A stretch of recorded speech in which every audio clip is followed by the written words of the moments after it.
যে আমাদের মাদকের মধ্যে ভেজাল নেই কিন্তু খাদ্যের মধ্যে ভেজাল, এটা বড়ই আশ্চর্যজনক বিষয়। ভেজালের দুনিয়া কিন্তু মাদকে কিন্তু ভেজাল নেই। মাননীয় স্পিকার, আমাকে প্রশ্ন করার সুযোগ দেওয়ার জন্য ধন্যবাদ। আমার প্রশ্ন হচ্ছে খাদ্য মন্ত্রণালয়ের মাননীয় মন্ত্রী মহোদয়ের প্রতি আপনার মাধ্যমে, সেটা হচ্ছে যে আসলে খাদ্য, আমরা জানি যে খাদ্য ছাড়া মানুষের জীবন মৃত্যু স্বাভাবিক, কিন্তু আমরা আজকে বাজারে দেখতে পাচ্ছি যে খাদ্য রয়েছে, বিশেষ করে এই ফলের মৌসুম, ফলের রাজ্যে পৃথিবী গদ্যময়, কিন্তু কোন ফলটি যে কিনবো, কোনটি যে ফরমালিন মুক্ত, কোনটি যে আমার স্বাস্থ্যের জন্য উপকারী, সেটা আমরা ডিসাইড করতে পারি না। তো এই অবস্থা কতদিন চলবে? আসলে আমরা যেটা দেখি যে আমাদের মাদকের মধ্যে ভেজাল নেই কিন্তু খাদ্যের মধ্যে ভেজাল, এটা বড়ই আশ্চর্যজনক বিষয়। ভেজালের দুনিয়া কিন্তু মাদকে কিন্তু ভেজাল নেই।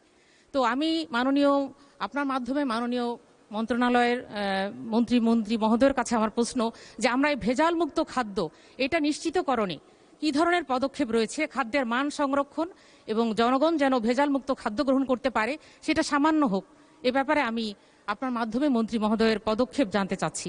মাননীয় স্পিকার, আপনাকে ধন্যবাদ। মাননীয় প্রতিমন্ত্রী। মাননীয় স্পিকার, আপনাকে ধন্যবাদ। আপনার মাধ্যমে মাননীয় সংসদ সদস্য মহোদয়কে ধন্যবাদ। মাননীয় স্পিকার, মাননীয় সংসদ সদস্য মহোদয় যে প্রশ্নে উত্থাপন করেছেন এটি অত্যন্ত গুরুত্বপূর্ণ এবং আমাদের দেশে এই খাদ্যে ভেজালের কারণে বিভিন্ন ধরনের অসুখ, যেমন ক্যান্সার, কিডনি থেকে শুরু করে ব্যাপকভাবে মানুষ আক্রান্ত হচ্ছে।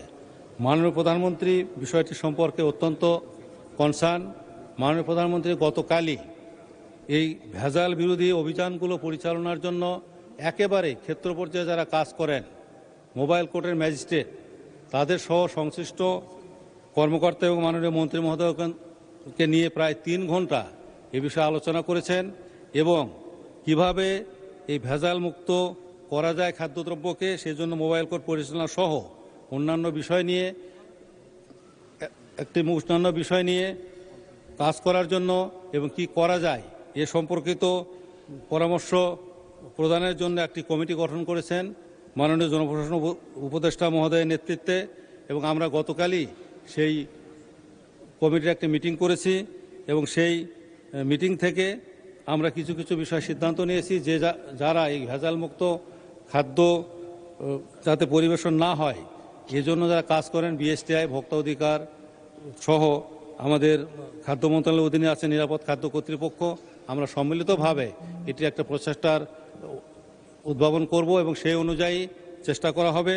এবং আমি ব্যক্তিগত মনে করি মাননীয় প্রধানমন্ত্রীর নির্দেশনা অনুযায়ী আমরা এই খাদ্যদ্রব্য ভেজাল মুক্ত করতে যে পদক্ষেপগুলো গ্রহণ করা দরকার সেই পদক্ষেপগুলো গ্রহণ করার জন্য সচেষ্ট হব এবং সব ক্ষেত্রেই, যেহেতু আমরা সব ক্ষেত্রেই স্বচ্ছতা, জবাবদিহিতার সাথে এ সরকার কাজ করছে এবং সকল ক্ষেত্রেই যাতে সাকসেস অর্জন করার জন্য প্রচেষ্টা শুরু হয়েছে, ইনশাআল্লাহ এক্ষেত্রেও আমরা সাকসেস হব এই আশাবাদ ব্যক্ত করি। মাননীয় স্পিকার, আপনাকে ধন্যবাদ।